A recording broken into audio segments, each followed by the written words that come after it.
नमस्कार दोस्तों, मेरा नाम है रवीश कुमार और आप देख रहे हैं हमारा न्यूज चैनल। दोस्तों, इस वक्त एक बहुत बड़ी खबर निकलकर सामने आ रही है। ईरान ने अमेरिका के मिसाइल भंडारण में सेंध लगा दी है और इसका नुकसान अमेरिका को बड़े पैमाने पर उठाना पड़ रहा है।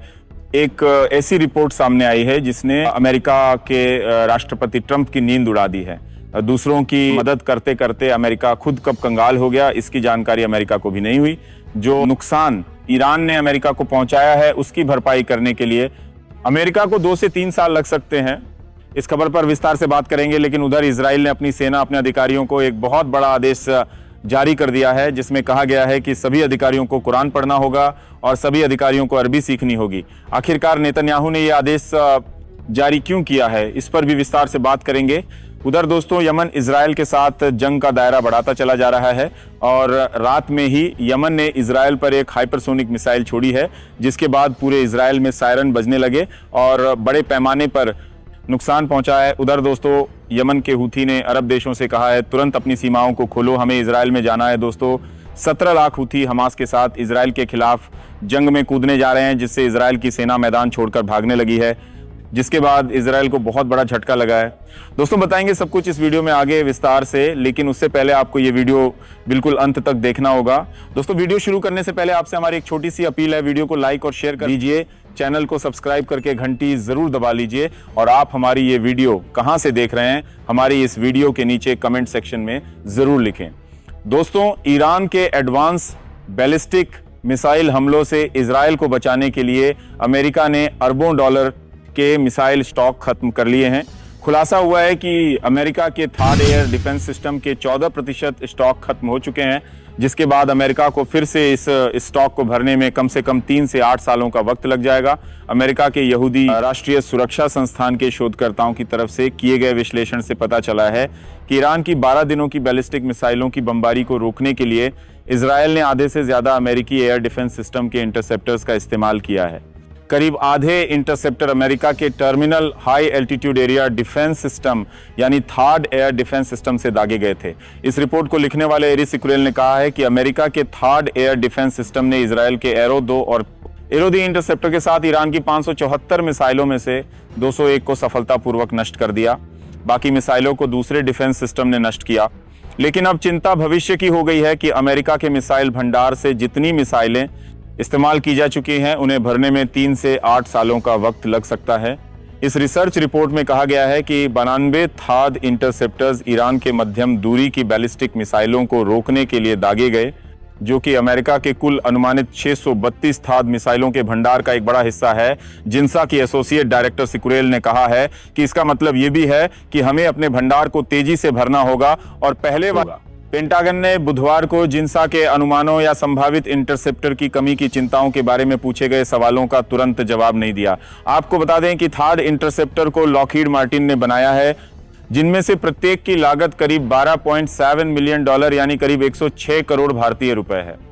ये मिसाइलें पृथ्वी के वायुमंडल के ऊपरी हिस्से में जाकर बैलिस्टिक मिसाइलों को नष्ट करने में सक्षम होती हैं, यानी ये थिएटर लेवल डिफेंस प्रदान करती हैं।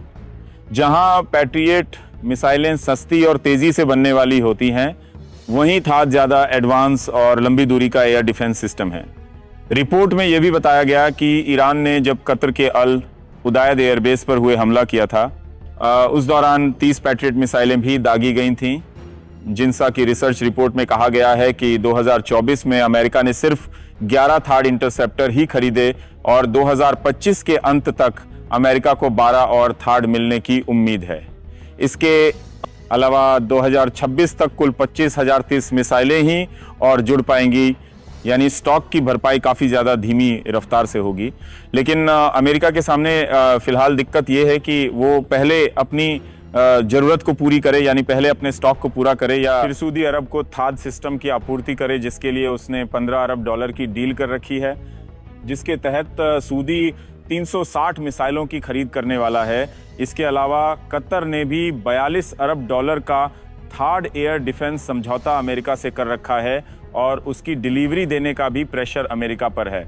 उधर दोस्तों, इजराइल की बेंजामिन नेतन्याहू के नेतृत्व वाली सरकार ने खुफिया एजेंसी मोसाद को लेकर बड़ा फैसला लिया है। इजराइल डिफेंस फोर्स IDF ने सभी खुफिया सैनिकों और अधिकारियों के लिए अरबी भाषा सीखना और इस्लाम पढ़ना अनिवार्य कर दिया है। इजराइल ने यह फैसला हमास, हूती, हिजबुल्लाह जैसे अरबी भाषी गुटों के खिलाफ अपने खुफिया अभियानों को धार देने के लिए लिया है। इसके लिए विशेष कार्यक्रम शुरू किया गया है। इजरायली वेबसाइट यरूशलेम पोस्ट के अनुसार इजराइल सरकार के इस फैसले के पीछे की वजह कुछ खुफिया विफलताएं हैं। खासतौर से अक्टूबर 2023 के आसपास खुफिया विफलताओं के बाद IDF खुफिया निदेशालय ने अरबी भाषा और इस्लामी सांस्कृतिक अध्ययन कार्यक्रमों में सुधार के लिए कदम उठाए हैं। इजराइल के खुफिया कर्मियों के लिए यह पहल अमन प्रमुख जनरल श्लोमी बिंदर के नेतृत्व में हो रहे व्यापक बदलावों का हिस्सा है। इसमें सभी खुफिया कर्मियों के लिए अरबी भाषा और इस्लामी अध्ययन में प्रशिक्षण लेना अनिवार्य कर दिया है। अमन इजराइल के सैन्य खुफिया निदेशालय का हिब्रू में संक्षिप्त नाम है। बिंदर की पहल का उद्देश्य ये सुनिश्चित करना है कि खुफिया अफसर और कमांडर अरबी भाषा में पारंगत हों और इस्लामी संस्कृति की गहरी समझ रखते हों। इसके तहत अगले साल के अंत तक सभी कर्मियों को इस्लाम धर्म के बारे में पढ़ाया जाएगा और 50% कर्मचारियों को अरबी भाषा की ट्रेनिंग दी जाएगी। IDF से जुड़े सूत्रों का कहना है कि इसका लक्ष्य यूनिट 8200 के साइबर विशेषज्ञों सहित 100% खुफिया सैनिकों को इस्लामी अध्ययन का प्रशिक्षण देना और 50% को अरबी सीखना है। इनका कहना है कि इजरायली खुफिया कर्मियों को हूतियों के संचार को समझने में लगातार परेशानी आई है। ऐसे में हूतियों के अभियान को समझने में इजरायली खुफिया विभाग कई बार फेल हुआ है। हूतियों के खिलाफ आने वाली इस समस्या के समाधान के लिए ही ये कार्यक्रम लाया गया है। इसका उद्देश्य भाषा विश्लेषकों को क्षेत्र विशिष्ट की बारीकियों से परिचित कराना है। अमन के एक वरिष्ठ अधिकारी ने कहा कि अभी तक हम संस्कृति, भाषा और इस्लाम के क्षेत्रों में मजबूत नहीं रहे हैं। हमें इसमें सुधार की आवश्यकता है, जिस पर काम किया जा रहा है।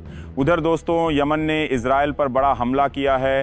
हूती विद्रोहियों ने इजराइल के खिलाफ हमले भी किए हैं, जिसमें ड्रोन हमले शामिल हैं। 6 इजराइल को ईरान समर्थित हूती विद्रोहियों से खतरा है, क्योंकि हूतियों के कारण लाल सागर में इजराइल का एलिट बंदरगाह ठप्प हो गया है। हूथी ने इजराइल पर एक हाइपरसोनिक मिसाइल छोड़ी है, जिसके बाद इजराइल में सायरन बजने लगे और बड़े पैमाने पर नुकसान पहुंचा है। यमन के हूथी ने रखा हुआ है। दोस्तों, तुर्की हमेशा गजा के लोगों के साथ खड़ा होने का दावा करता है, लेकिन चोरी छिपे इजराइल की मदद करता है। और अब इस साजिश का खुलासा यमन के हूथी ने किया है और तुर्की के खिलाफ एक बड़ा एक्शन लिया है। दोस्तों, अब आप जरा इस ट्वीट के ऊपर गौर कीजिए। ये ट्वीट मिडल ईस्टर्न अफेयर्स नामक ट्विटर हैंडल से किया गया है। इसमें बताया गया है, breaking, Yemen hints at closing the Bab al Mandab strait to Turkish ships that support Israel. Turkey will be banned from crossing the Red Sea with all its vessels. Breaking, Yemen ने Israel का समर्थन करने वाले तुर्की जहाज़ों के लिए बाब अल मंदब जलडमरू मध्य बंद करने के संकेत दिए हैं। तुर्की को अपने सभी जहाज़ों के साथ लाल सागर पार करने पर प्रतिबंध लगा दिया जाएगा। यानी यमन के हूथी ने तुर्की के जहाज़ों के लिए समुद्र के रास्ते बंद कर दिए हैं। अब आप इस ट्वीट को और देखिए। ये ट्वीट सेहार इमामी की तरफ से किया गया है। इसमें बताया गया है, Yemen launches hypersonic missile at Israel, direct hit confirmed in latest escalation. Yemen ने इजराइल पर हाइपरसोनिक मिसाइल दागी, ताज़ा तनाव में सीधे हमले की पुष्टि हुई। अब आप जरा इस ट्वीट को देखिए। इस ट्वीट में बताया गया है, हूथी का ऐलान, 17 लाख यमनी लड़ाके इजराइल से जमीनी जंग के लिए तैयार, पूरी ट्रेनिंग ले चुके हैं ये लड़ाके। अरब देशों से की अपील, गाजा और फिलिस्तीन की मदद के लिए जमीनी रास्ता खोलें। अब्दुल मलिक अल हौथी का ऐलान। उधर इमैनुअल मैक्रों ने गुरुवार को ऐलान किया कि फ्रांस अब फिलिस्तीन को एक स्वतंत्र राष्ट्र के रूप में मान्यता देगा। उन्होंने कहा कि सितंबर में संयुक्त राष्ट्र महासभा के दौरान इसकी औपचारिक घोषणा की जाएगी। यह फैसला मिडिल ईस्ट में शांति स्थापना के नाम पर लिया गया है, लेकिन इजराइल इसे अपने खिलाफ एक बड़ा कूटनीतिक हमला मान रहा है। फिलिस्तीन वाले फैसले के 24 घंटे भी नहीं बीते थे कि फ्रांस ने इजराइल के लिए एक और सियासी झटका तैयार कर दिया। अल अरेबिया की एक खबर के मुताबिक फ्रांस, अमेरिका और सीरिया ने एक साझा बयान जारी कर कहा कि वे सीरिया की क्षेत्रीय अखंडता, संप्रभुता और एकता सुनिश्चित करने के लिए मिलकर काम करेंगे। तीनों देशों ने साफ किया कि सीरिया को उसके पड़ोसियों के लिए खतरा नहीं बनने दिया जाएगा। बहुत हाल ही में इजराइल ने सीरिया की राजधानी दमिश्क में जोरदार हवाई हमला कर दिया था। इस हमले में सीरिया के रक्षा मंत्रालय को निशाना बनाया गया था। इजराइल की यह कार्रवाई उसके डेविड कॉरिडोर नामक रणनीति से जोड़ी जा रही है, जिसके जरिए वह सीरिया के दक्षिणी हिस्से में अपनी पकड़ मजबूत करना चाहता है। सीरिया के स्वेदा शहर में ड्रूज समुदाय और सुरक्षा बलों के बीच झड़पों के बाद इजराइल ने सीरियाई सेना को चेतावनी दी थी कि अगर ड्रूज समुदाय पर हमले नहीं रुके तो वह सीरियाई सेना को नेस्तनाबूद कर देगा। ये बयान सीरिया की संप्रभुता पर सीधा हमला माना गया। इजराइल की गतिविधियां ग्रेटर इजराइल की पुरानी थ्योरी को हवा दे रही हैं। माना जाता है कि इजराइल धीरे धीरे सीरिया, लेबनान और फिलिस्तीन के हिस्सों को मिलाकर अपने क्षेत्र को विस्तार देना चाहता है। हालांकि इजराइल ने आधिकारिक तौर पर ऐसे किसी प्लान की पुष्टि नहीं की है, लेकिन उसके सैन्य एक्शन और बयानबाजी इसी ओर इशारा करते हैं। नेतन्याहू ने एक तीखा बयान जारी करते हुए कहा, हम 7 अक्टूबर के नरसंहार के बाद तेल अवीव के बगल में एक फिलिस्तीनी राज्य को मान्यता देने के राष्ट्रपति मैक्रों के फैसले की कड़ी निंदा करते हैं। ऐसा कदम आतंकवाद को बढ़ावा देता है और गाजा की तरह एक और ईरानी छद्म राज्य बनने का जोखिम पैदा करता है। लेकिन दोस्तों, आप इन तमाम खबरों के ऊपर क्या सोचते हैं? वीडियो के नीचे कमेंट्स